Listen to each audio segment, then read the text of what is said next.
So this man right here is actually going to be the topic of today's video. You see, yesterday on Twitter, this man got absolutely exposed. He got absolutely crushed. And now the whole world knows that he's pretty much not only a pathological liar, but also a fake flexer who you cannot trust in any sort of way. So it all started out when he posted some bird shit on the Bird app. Because usually this is something that women would do. You know, they post the picture with their new bae, but they like don't put their face in the shot.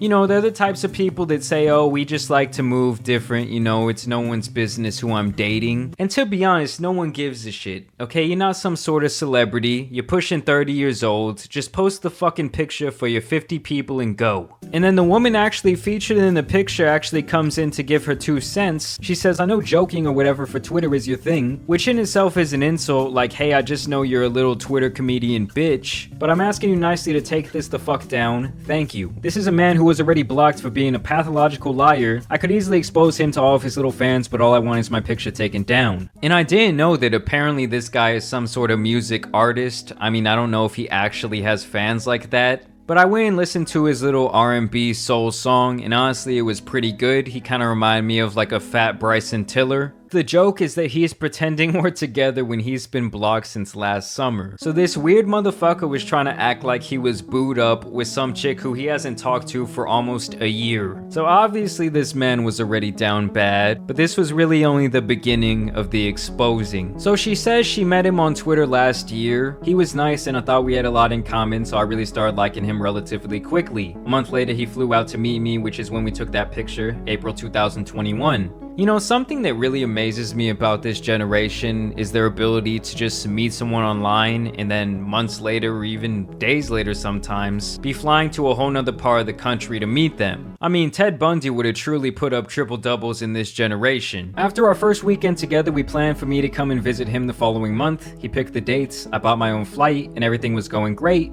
Then a week or so before I was supposed to fly out, he said his cousin had been killed. So that's a pretty serious thing, and I think it's a pretty good excuse to cancel those types of plans. You know, I don't really think you're feeling so romantic when your cousin just apparently passed away. She says, I never saw him post anything about his cousin's death, but not everything is for the internet, so I didn't think much of it. He said the funeral was going to be the same weekend I was supposed to be there, so I canceled my flight. And then she just shares a text message where he said his funeral got moved to Saturday, which is very convenient for him. So overall, I feel like that's a pretty good excuse. You know, I do feel like it came up at a convenient time, but I could see how she gave him a pass there. We rescheduled for the following month, June 2021. Then all of a sudden, he started talking to me about some legal issues he'd been having. He gave me a story about how his license kept getting suspended in a certain county for some reason, and he had a court date to fight it. Babe, LMAO. Yes, LOL. I gotta do 4 days and pay $5,000, LMAO. You coming next weekend, right? Oh my god, baby, what the fuck? That's ridiculous that you have to do all of that over some traffic shit. This is insane. So yeah, she's still eating up his stew of lies. Okay, this guy is obviously capping his ass off. So she rescheduled once again. You know, when you're doing this days before a flight, sometimes this can get very expensive. So a few days before my 3rd flight, he goes ghost for a whole 24 hours. We talked every single day, so I was worried and confused. The day before I was supposed to fly out, I wake up to this text from his phone. My initial reaction was worry because he told me he was diabetic. She says everything okay, you know, as she's about to leave the airport and fly out, even though this man has had no communication with her for the last 24 hours. And then someone that's on his phone says, hey, I'm texting everyone that reached out. Juice went to the hospital earlier today due to his sugar spiking.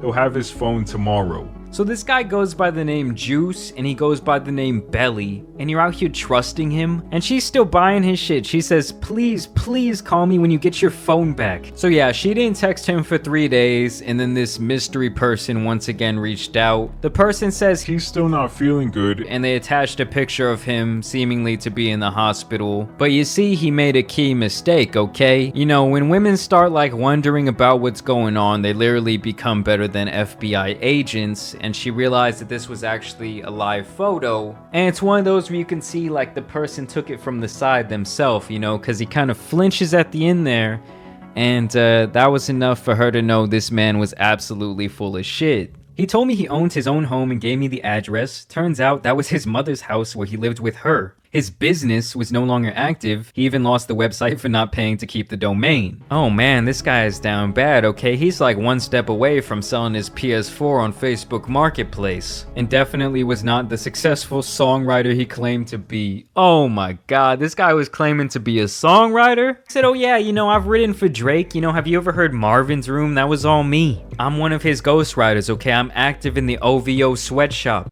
You know, I guess he saw himself getting clowned on Twitter like a little bitch and was trying to like defend himself, still trying to cover up his lies. And so he says, I did lose a cousin last year. My cousin passed around the time she was coming. I don't be posting family shit on here. And with the internet being the internet, okay, I guess this guy really didn't learn his lesson. They found out and exposed that he was once again full of shit, and that man indeed wasn't his cousin, but some random man that he found online who had passed away back in January of 2021. He had absolutely no affiliation to this man. I mean, at this point, I feel like, you know, you're really just sick. But I will give him his kudos, okay? He looks like that, and he had women flying to him, so that's pretty impressive. All in all, in this situation, I think we were dealing with two very stupid people. You know, there were so many red flags that woman could have caught on to, but she just kept acting like it was all good in the hood. I just thought it was a hilarious situation. I thought it was funny that he still keeps going on with his fucking lies. But let me know what you guys think about this down below. And as always, I do want to thank you guys for watching and subscribing today. It's been your boy Tan Superman, and I'm out.